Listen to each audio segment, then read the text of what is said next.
Баршаңызға қайырлы күн. Менің каналыма қош келдіңіздер. Бүгін сіздермен бар жоғы 5-ақ минутта тез пісіп шығатын пицца рецептімен бөлісемін. Өте дәмді, өте тез, идеальный болып шығатын пицца рецептімен бөлісемін. Видеоны соңына дейін көріп қараңыздар. Ең алдымен 175 грамм суымызға 1 шай қасық ашытқы, 1 шай қасық қант, жарты шай қасық тұз қосып жақсылап араластырамыз.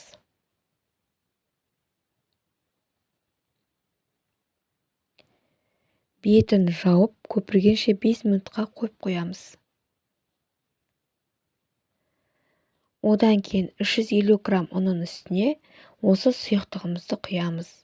Қамырымыз жұп-жұмсақ болу үшін 25 грамм зәйтүн майымызды құямыз. Енді жақсылап қамырымызды илейміз.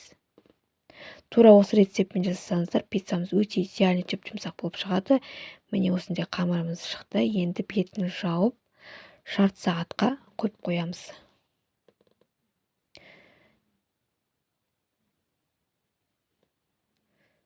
Жарты сағат өткен соң қамырымызды ашып көреміз.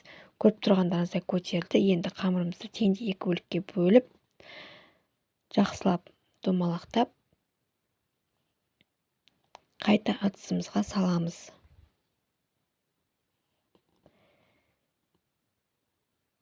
Екі пиццаның қамыры үстінен күнбағыс майын құйып, немесе зәйтүн майын құйып, жақсылап барлық жерінен жағып шығамыз.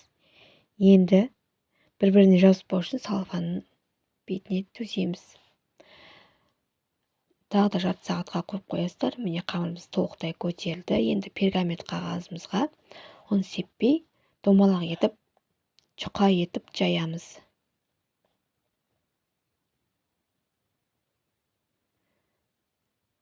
Қамырымыз жұқа болған жақсы. Кеуіп кетпейді, қатып кетпейді.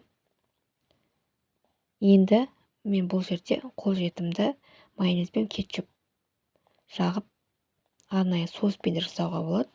Қатты айырмашылығы жоқ, екеуі де дәмдірек болады.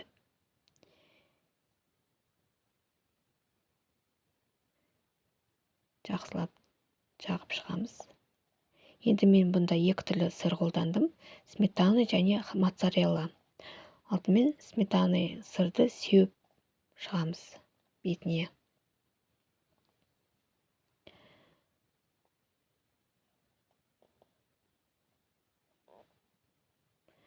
Одан кейін моцарелла сырымызды күштен өткіземіз.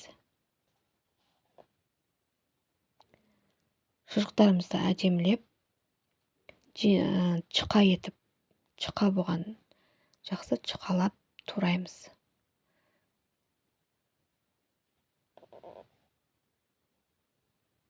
Өте жіңішке етіп туралу керек шұжықтарымыз. Үстінен әдемілеп қойып шығамыз шұжықтарымызды. Енді үстінен тағы да моцарелла сырымызды күштен өткіземіз. Бетіне сеуіп шығамыз.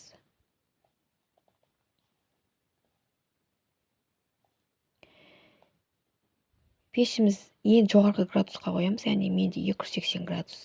Сіздерде 360 болуы мүмкін. Пештеріңізді ең жоғарғы градусқа қоясыздар. 5 минут, көп дегенде 7 минутта алып шығасыздар. Қамырым піспей қалады деп ойламаңыздар. Міндетті түрде піседі. Өте тез піседі және жұмсақ болады. Достар, міне пиццамыз пісті. Егер сіздерге видео ұнаса, міндетті түрде жасап, және достарыңызға жіберуді ұмытпаңыздар. Каналыма тіркеліп, қолдап қойыңыздар.